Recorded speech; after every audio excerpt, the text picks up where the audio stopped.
afternoon, or let me say, hi, this is me, and yeah,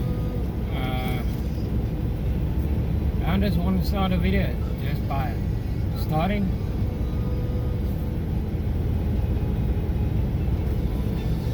How do a testimony reach people? What is a testimony? God knows.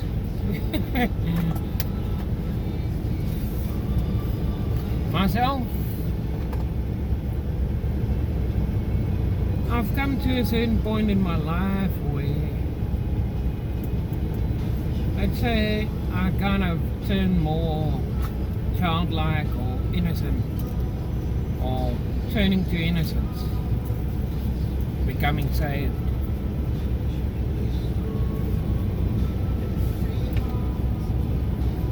I've had 3 heart attacks since 2016. Doing a testimony online, you're making yourself a target. I mean, once it's on social media, it's there, and if you meet people in a new church, in a current church, they tend to think back of the social media video you made, saying, oh, he's that kind of person, let's stay away, or oh, he's that kind of person, we need to treat him like this and like this and like this. So be it.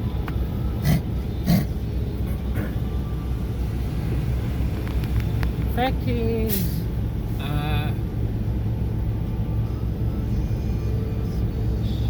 I'm not the best Christian. I'm not the best person. I've smoked since the age of 16, 15.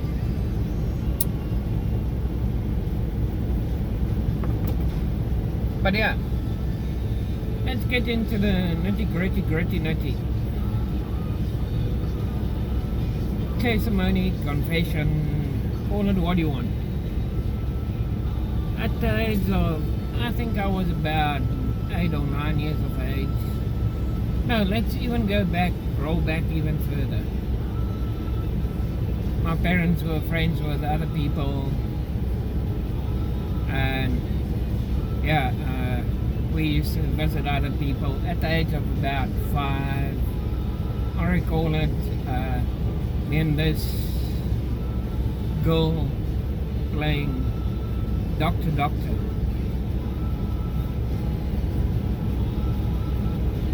Just by mentioning playing Doctor, you guys would know what it's all about.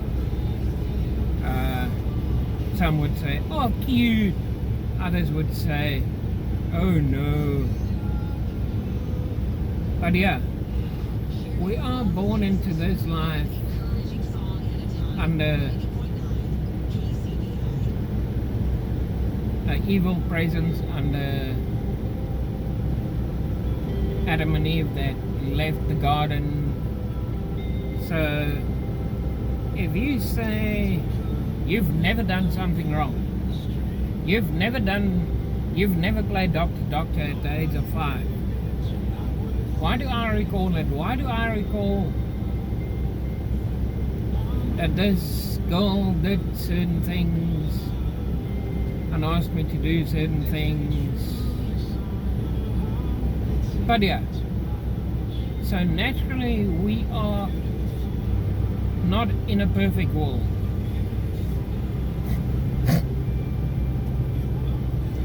We are in an imperfect world, and that's one reason why Jesus Christ came to earth, died for our sins, helped us to understand more, stood up against things.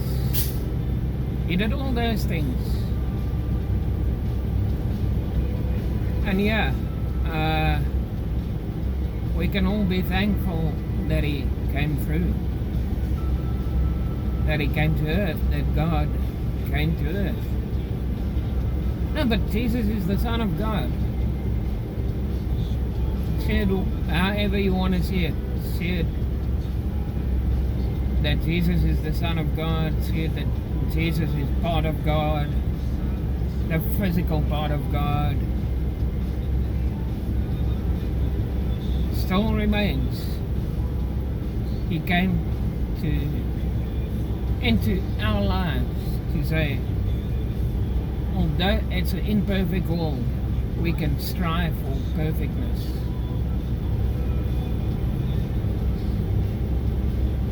Although you were made imperfect, you can try and be perfection at a later stage in your life.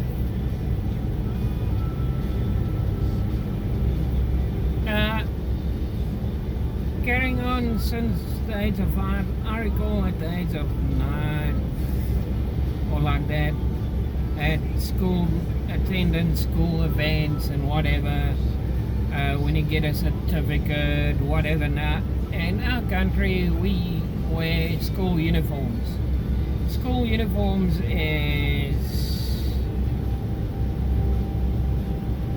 I mean, you get grey short pants, long short pants for winter, long sleeve shirt, short sleeve shirt, and everyone looks the same. No one can say that one is poor and that one is rich. Everyone looks the same.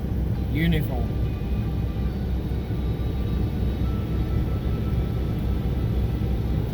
Now, that being said, I was a very shy boy if I look back. Very shy boy in regards of my physical body. I mean, I like to look kind of decent, you know. I'm just not wearing a tie because I don't like to choke myself. But yeah. Rolling up my sleeves instead of hanging it down. I don't want to look too fancy. I want to look good, but I don't want to look too good. I'm a kind of a shy character person. Stage fright, call it what you want.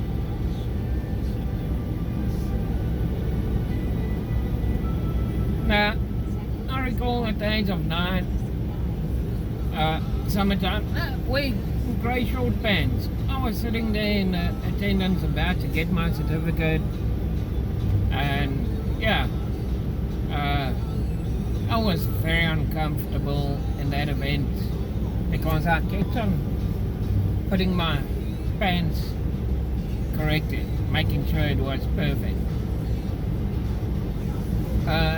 As time went by, I didn't wear short pants at all. Shy character, a character of shyness. That's just me.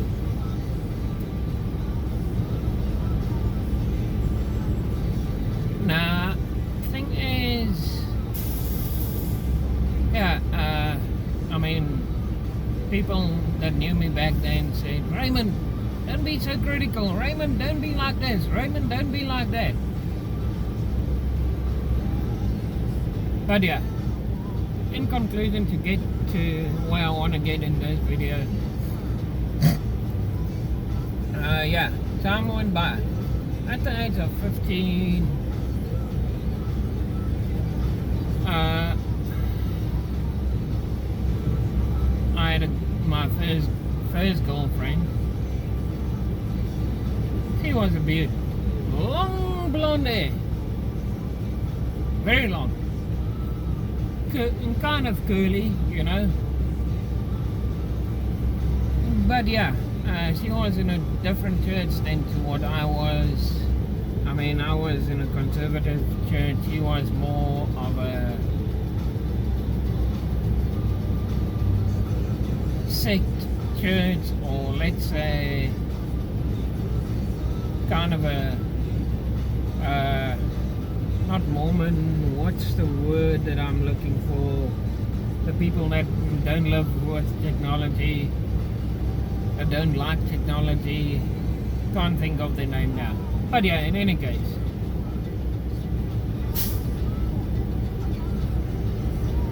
I enjoyed her church more because they had rules and regulations of all men wear long pants. They don't wear short pants. It's a big no-no. And yeah, stuff like that. Had pictures against the wall of a cloud that looked similar to the face of Jesus.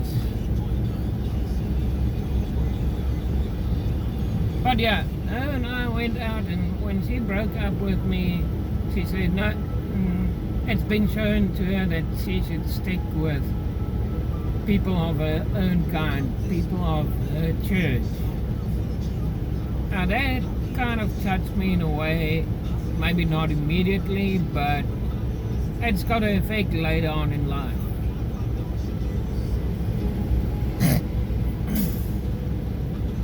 Now, yeah, that made me, wherever I go to a lively church where people lift their hands, they're not afraid to show that they're worshipping God, non-conservative church, non-Catholic church. But yeah,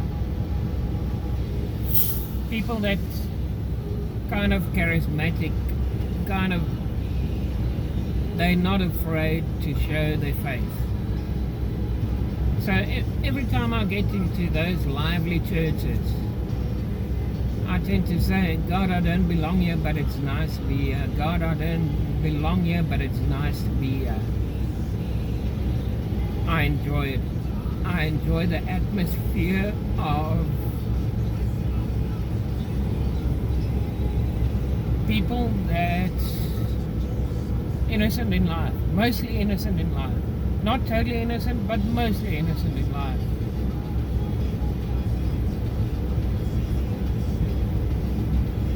And my grandfather used to say, always stick with those people, Raymond. Always stick with those people.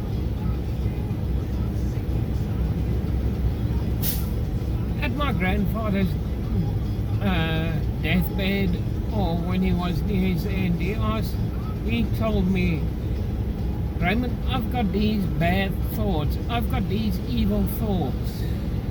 And because I've been to churches, to a couple of churches where I kind of learned, observed,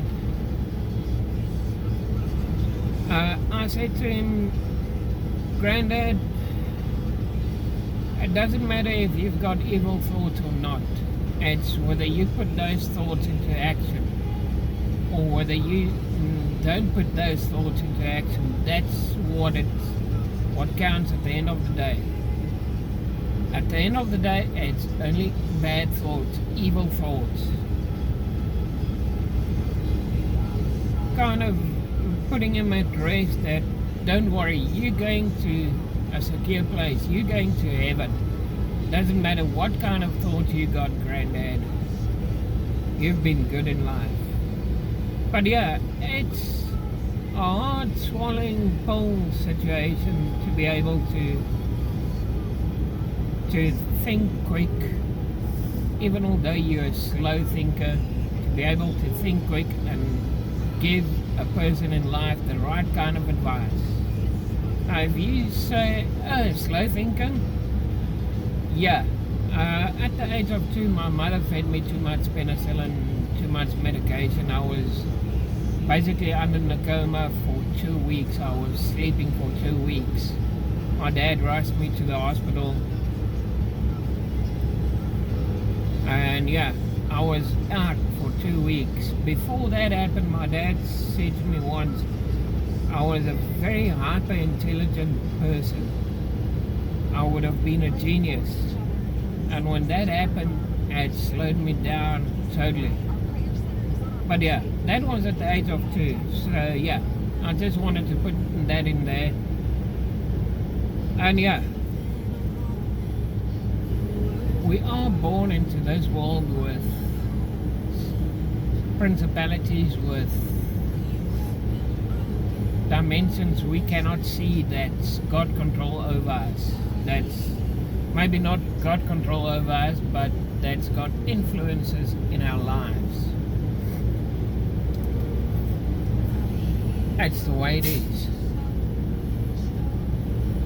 Now,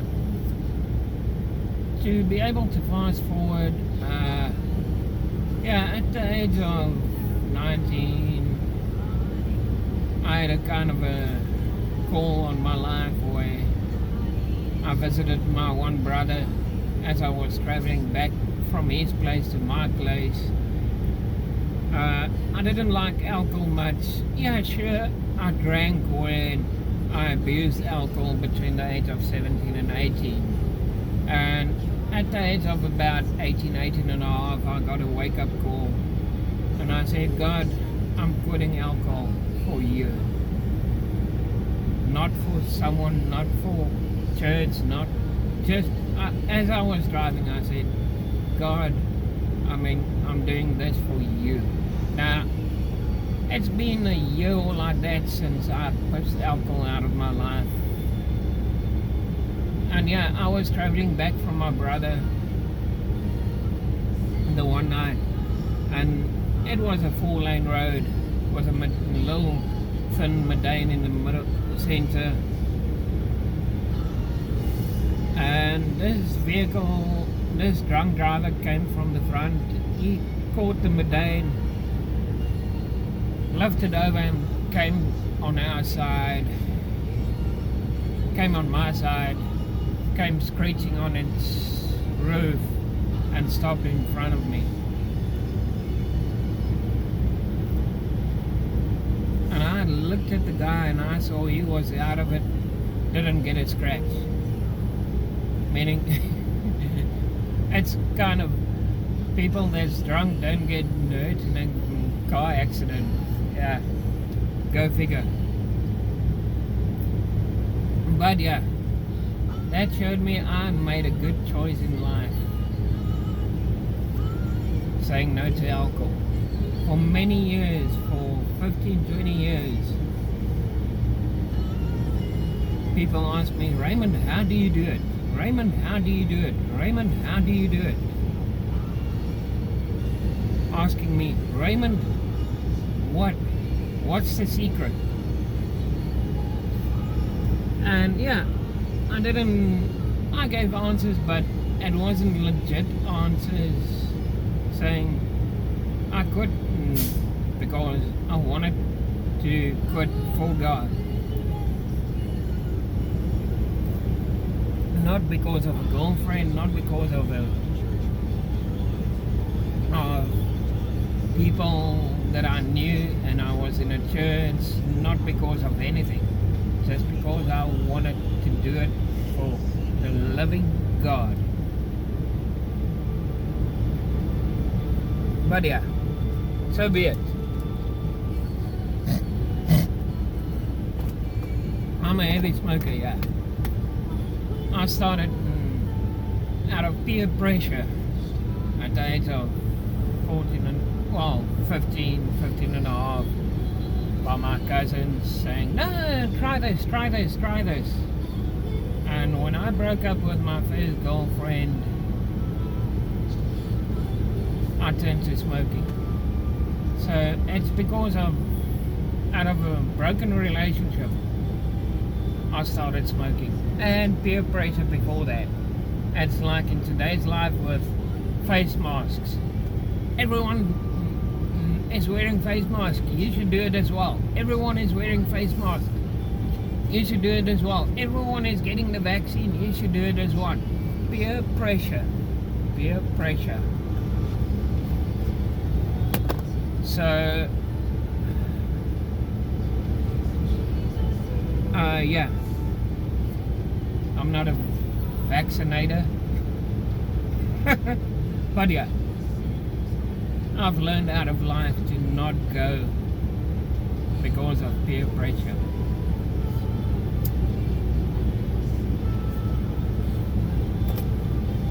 And 80% of the people in church run to the pulpit and say, forgive, forgive, forgive. And I say, not my tongue, not my tongue. I won't do it out of peer pressure. I would do it out of complete not submission, out of just doing it for God, not because everyone else does it. Yeah, let's carry on. At the age of 19, I joined a church in South Africa, Stellenbosch. Been there for 10 or 12 years. But yeah, in that time period, wow, spiritualness, spiritual. It was something else for me, something new, something different.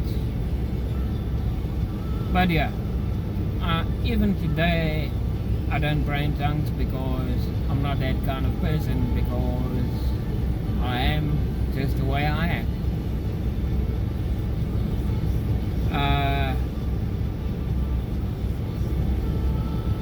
Well, before I joined that church, just before I joined that church,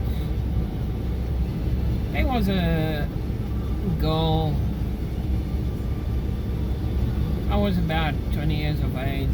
Well, before that, before I joined that church, what made me go to that church was, on a Sunday, I went to have a nice sundowner, let's say, having a nice look here, watching the sun go down, enjoying the Sunday afternoon. Kind of a restaurant, kind of a bar.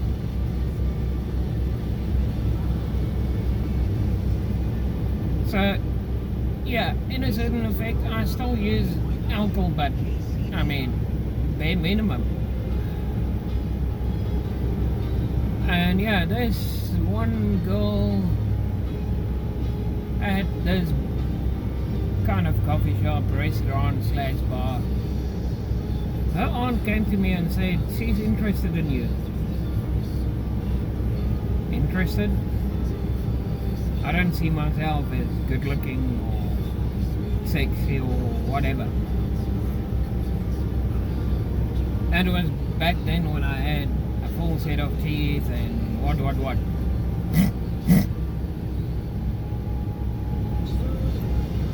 And when I didn't have sinus problems. But yeah, her and I chatted, this girl and I chatted and enjoyed a second liqueur, or let's say Irish coffee or whatever. And she said, no, let's go to a different place. So we went to a different place, different setting, whatever, where there was music and what. I could kick myself that night for following her. But it is what it is. It's in my past. It happened. Can't do anything about it. We come into life, we go through life, we are in life. We get to the other side, out of this life, into a different life, into heaven, into hell, into a lost place, whatever. But yeah, this night, this girl, she said, no, let's go up onto Lover's Lane. Now, Lover's Lane is like a mountain pass with a lot of pull-out places. So we pull out, because at the one drinking place or at the one musical place, club, I mentioned to her, no, I like nature. I like sitting and watching nature. I enjoyed it.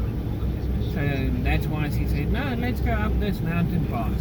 So we went, we parked, and the next minute she was on top of me.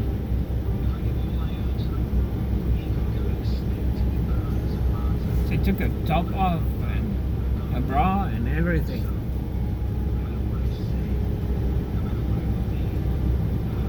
That kind of broke me. Or that changed my life. That, I don't know. As she was sitting on top of me, I thought to myself, God, if this is all women want, sorry, I cannot give it. Why I thought that, why it came to my mind, God only knows. But yeah, it made me question myself. It made me fall to pieces.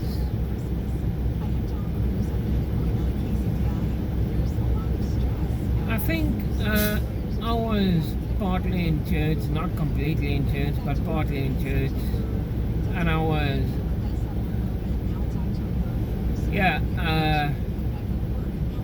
I got it home. I think it was the next weekend. My parents had stuff to do, events to be at, and I was home all alone. Nice, peaceful, serenity setting. And I said, okay, God, here I am, alone.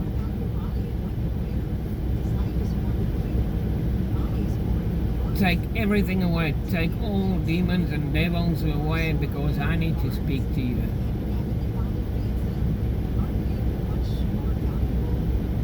From the little bit of belief or spiritualness that I know, that's the only way I knew how to do it.